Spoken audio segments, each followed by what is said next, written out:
सभी भक्तजनों को जय माता दी एवं राधे राधे। आज हम सुनेंगे दुर्गा सप्तशती की कथा अध्याय 5 और 6। तो आइए ज़्यादा देरी न करते हुए कथा को सुनते हैं। देवताओं द्वारा देवी की स्तुति, चंडमुंड के मुख से अंबिका के रूप की प्रशंसा सुनकर शुंभ का तो उसके पास दूत भेजना और दूत का निराश लौटना। महर्षि मेघा ने कहा, पूर्व काल में शुंभ और निशुंभ नामक असुरों ने अपने बल के मंत्र से इंद्र का त्रिलोक और राज्य यज्ञ सभी भाग छीन लिए थे।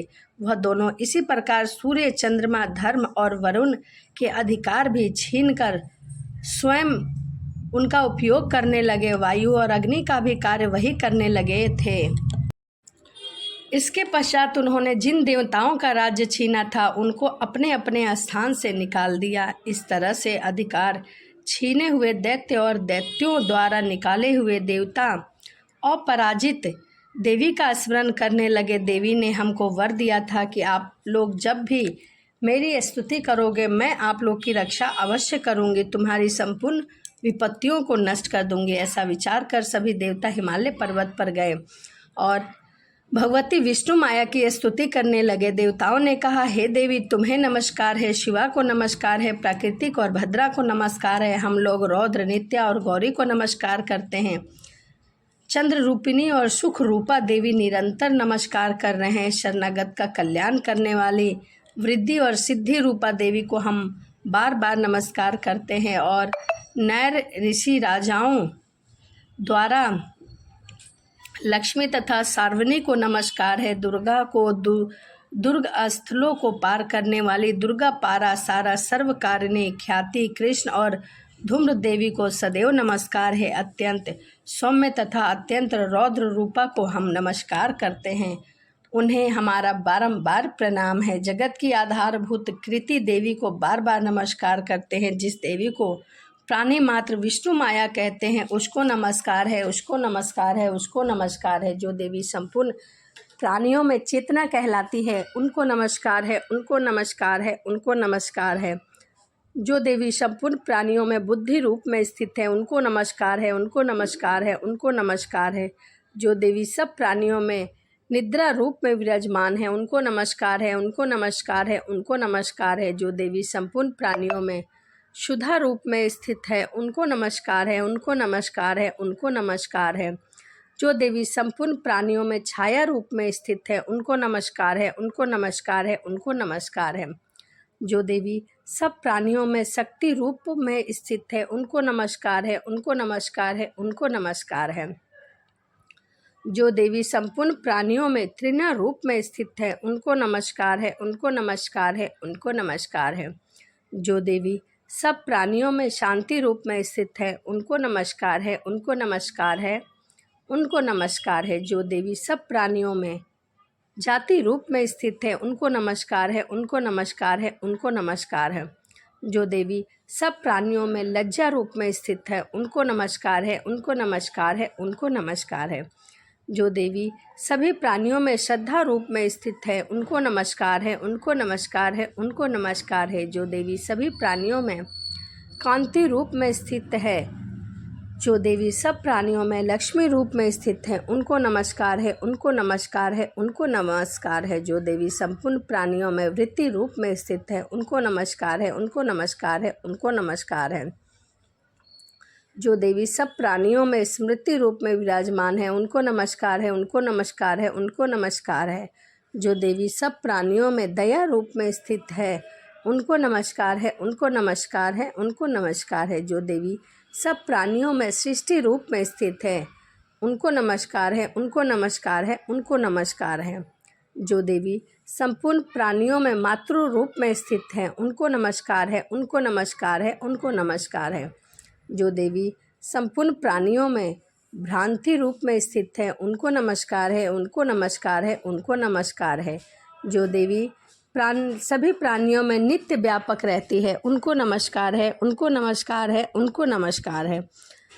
जो देवी चैतन्य रूप में इस संपूर्ण संसार में व्यापक कर स्थित है उनको नमस्कार है, उनको नमस्कार है, उनको नमस्कार है। पूर्व काल में देवताओं ने अपने अभीष्ट फल पाने के लिए जिनकी स्तुति की और देवराज इंद्र ने बहुत दिनों तक जिसका सेवन किया वह कल्याण की साधना भूति ईश्वरीय हमारी कल्याण करे और मंगल करे तथा सारी विपत्तियों को नष्ट कर डाले। असुरों के सताए हुए हम संपूर्ण देवता उस परमेश्वरी को इस समय नमस्कार करते हैं तथा जो भक्ति पूर्वक स्मरण किए जाने पर तुरंत ही सब विपत्तियों को नष्ट कर देता है, वह जगदम्बा इस समय भी हमारा मंगल करके हमारी समस्त विपत्तियों को दूर करे। महर्षि मेघा ने कहा, हे राजन, इस प्रकार जब देवता स्तुति कर रहे थे तो उसी समय पार्वती देवी गंगा में स्नान करने के लिए आई। तब उनके शरीर से प्रकट होकर शिवा देवी बोली, शुंभ दैत्य द्वारा स्वर्ग से निकाले और निशुंभ से हारे हुए देवता मेरी स्तुति कर रहे हैं। पार्वती के शरीर से अंबिका निकली, इसीलिए उसको संपूर्ण लोक में कौशिकी कहते हैं। कौशिकी के प्रकट होने के पश्चात पार्वती देवी का रंग काला हो गया और वह हिमालय पर रहने वाली कालिका देवी के नाम से प्रसिद्ध हुई। फिर शुंभ और निशुंभ के दूत चंड और मुंड वहां आए। उन्होंने परम मनोहर रूप अंबिका देवी को देखा। फिर वह शुंभ के पास जाकर बोले, महाराज, एक अत्यंत सुंदर स्त्री हिमालय को प्रकाशित कर रही है।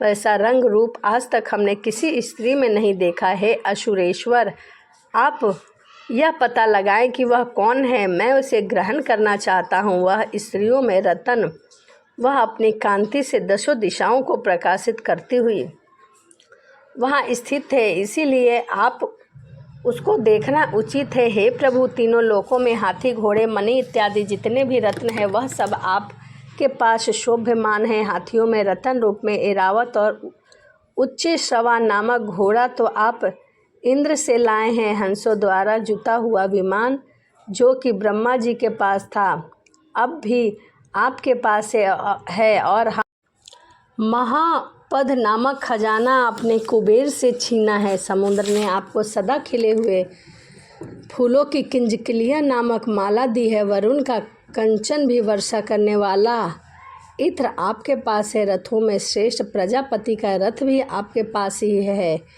दैतेंद्र, मृत्यु के उत्ते क्रांतिका नामक शक्ति भी आपने ही छीना है और वरुण का पास भी आपके भ्राता निशुंभ के अधिकार में है। और जो अग्नि में न जल सके ऐसा 2 वस्त्र भी अग्निदेव ने आपको दिए हैं। हे दैत्य राज, इस प्रकार सारी रतन रूपी वस्तुएं आप ग्रहण कर चुके हैं, तो फिर आप यह कल्याणकारी स्त्रियों में रतन रूप अनुपम स्त्री क्यों ग्रहण नहीं करते? महर्षि मेघा बोले, चंडमुंड का ऐसा वचन सुनकर शुंभ ने विचार किया कि सुग्रीव को अपना दूत बनाकर देवी के पास भेजे।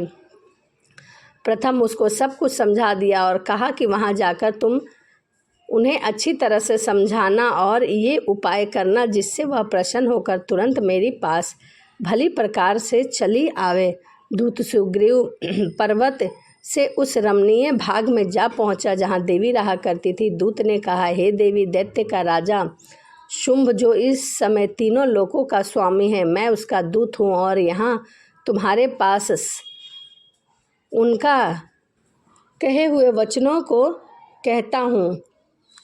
दैत्य का राजा शुंभ जो इस समय तीनों लोकों का स्वामी है, मैं उसका ही दूत हूँ और उसकी आज्ञा से मैं आपसे कुछ कहना चाहता हूँ। संपूर्ण देवता उसकी आज्ञा एक स्वर में मानते हैं। अब जो कुछ उसने कहने के लिए भेजा है वह सुनो। उसने कहा है कि इस समय संपूर्ण त्रिलोक मेरे वश में है और संपूर्ण यज्ञों के भाग को पृथक पृथक मैं ही लेता हूँ और तीनों लोकों में जितने श्रेष्ठ रत्न हैं वह सब मेरे पास है। देवराज इंद्र का वाहन ऐरावती मेरे पास है जो मैंने छीन लिया है। उच्च श्रवा नामक घोड़ा जो क्षीर सागर मंथन करने से प्रकट हुआ है उसे देवताओं ने मुझे समर्पित किया है। हे सुंदरी, इसके अतिरिक्त और भी जितने रत्न भूषण पदार्थ देवताओं के पास थे वह सब मेरे पास हैं। देवी, मैं तुम्हें संसार की स्त्रियों में रत्न मानता हूँ क्योंकि रत्नों का उपभोग करने वाला मैं ही हूँ।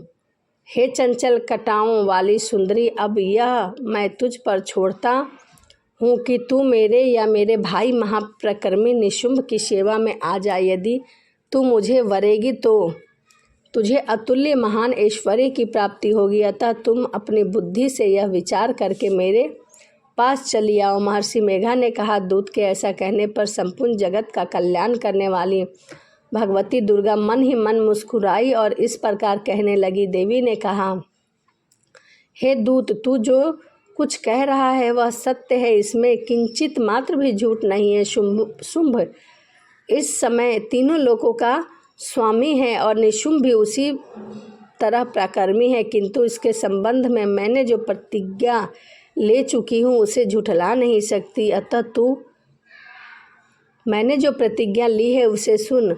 जो मुझे युद्ध में जीत लेगा और मेरे अभिमान को खंडित करेगा, मैं बलपूर्वक उसी के साथ चलूँगी, वही मेरा स्वामी होगा। इसीलिए शुंभ अथवा निशुंभ यहाँ आवे, मुझसे युद्ध करे और युद्ध में मुझे जीत कर मुझसे विवाह कर ले। इसमें भला देर की क्या बात है?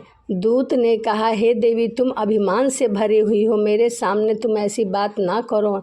इस त्रिलोकी में मुझे तो ऐसा कोई दिखाई नहीं देता जो कि शुंभ और निशुंभ के सामने ठहर सके। हे देवी, जब अन्य देवताओं से उनसे लड़ने की, उनके समान युद्ध में ठहरने की जैसा कोई नहीं है, तो तुम जैसी स्त्री उनके सामने रणभूमि में ठहर सकोगी? जिस शुंभ और असुरों के सामने इंद्र आदि देवता नहीं ठहर सके, तो तुम अकेली स्त्री उनके सामने कैसे ठहर सकोगी? अतः तुम मेरा कहना मानकर उनके पास चलो, नहीं तो वह तुम्हारे केसों को पकड़कर घसीटते हुए ले जाएंगे, तुम्हारा गौरव भी नष्ट हो जाएगा। इसीलिए मेरी बात मान लो। देवी ने कहा, जो कुछ तुमने कहा ठीक है। शुंभ और निशुंभ बड़े बलवान हैं, लेकिन मैं क्या कर सकती हूँ? मैंने बिना विचार किए ही प्रतिज्ञा कर चुकी हूँ। इसीलिए तुम जाओ और मैंने जो कुछ भी कहा है वह सब आदरपूर्वक असुरेंद्र से कह दो। इसके पश्चात जो उचित हो वह कर ले। तो यह दुर्गा सप्तशती की कथा अध्याय 5 यहीं समाप्त होता है। आइए अब हम सुनेंगे दुर्गा सप्तशती की कथा अध्याय 6, धूम्रलोचन का वध। महर्षि मेघा ने कहा, देवी की बात सुनकर दूत क्रोध से भरा हुआ वहाँ से असुरेंद्र के पास आ पहुँचा और सारा वृत्तांत उन्हें कह सुनाया। दूत की बात सुनकर असुरेंद्र के क्रोध का ठिकाना न रहा। उसने अपने सेनापति धूम्रलोचन से कहा, धूम्रलोचन, तुम अपनी सेना सहित शीघ्र वहाँ जाओ और उस दुष्टा के केसों को पकड़कर उसे घसीटते हुए यहाँ ले आओ। यदि उसकी रक्षा में कोई भी दूसरा खड़ा हो, चाहे वह देवता हो या गंधर्व ही क्यों न हो, उसको भी तुम अवश्य मार डालना। महर्षि मेघा ने कहा। शुंभ के इस प्रकार आज्ञा देने पर धूम्रलोचन 60,000 राक्षसों की सेना को साथ लेकर वहाँ जा पहुँचा और देवी को देखकर ललकार कर कहने लगा, अरे तू अभी शुंभ और निशुंभ के पास चल। यदि तू प्रसन्नता पूर्वक मेरे साथ नहीं चलेगी तो मैं तेरे केसों को पकड़कर घसीटता हुआ तुझे ले चलूँगा। देवी बोली, असुरेंद्र का भेजा हुआ तेरे जैसा बलवान यदि बलपूर्वक मुझे ले जाएगा तो ऐसी दशा में मैं तुम्हारा कर ही क्या सकती हूँ। महर्षि मेघा ने कहा। ऐसा कहने पर धूम्रलोचन उसकी ओर लपका, किंतु देवी ने उसे अपने हुंकार से ही भस्म कर डाला। यह देखकर असुर सेना क्रोधित होकर देवी की ओर बढ़ी, परंतु अंबिका ने उस पर तीखे बाणों, अशक्तियों तथा फरसों की वर्षा आरंभ कर दी। इतने में देवी का वाहन भी अपनी ग्रीवा के बालों को झटकता हुआ और बड़ा भारी शब्द करता हुआ असुर सेना पर कूद पड़ा। उसने कई असुरों को अपने पंजों से, कई को जबड़ों से और कई को धरती पर पटक पटक कर अपनी दाढ़ी से घायल करके मार डाला। उसने कई असुरों के अपने नखों से पेट फाड़ डाले और कई असुरों का तो केवल थप्पड़ ही थप्पड़ मारकर सिर धड़ से अलग कर दिया। कई असुरों की भुजाएं और सिर तोड़ डाले और गर्दन के बालों को हिलाते हुए उसने कई असुरों को पकड़कर उनके पेट फाड़कर उनका रक्त पी डाला। इस प्रकार देवी के उस महाबलवान सिंह ने क्षण भर में असुर सेना को समाप्त कर दिया। शुंभ ने जब यह सुना कि देवी ने धूम्रलोचन असुर को मार डाला और उसके सिंह ने सारी सेना का संहार कर डाला, तब उसको बड़ा क्रोध आया। उसके क्रोध के मारे होठ फड़फड़ाने लगे और उसने चंड और मुंड नामक महाअसुरों को आज्ञा दी कि हे चंड और मुंड, तुम अपने साथ एक बड़ी सेना लेकर वहां जाओ और उस देवी के बालों को पकड़कर घसीटते हुए तुरंत यहाँ ले आओ। यदि उसको यहाँ लाने में किसी प्रकार का संदेह हो तो अपनी सेना सहित उससे लड़ते हुए, उसको मारते हुए उसे ले आना, और जब वह दुष्टा और उसका सिंह दोनों मारे जाएं तो भी उसे बांधकर यहाँ ले आना। तो यह दुर्गा सप्तशती की कथा अध्याय 5 और 6 था। तो चलिए इसी के साथ वीडियो को समाप्त करते हैं और मिलते हैं अगली वीडियो में।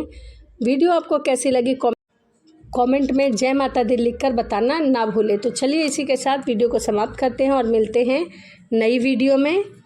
सभी को जय माता दी और राधे राधे।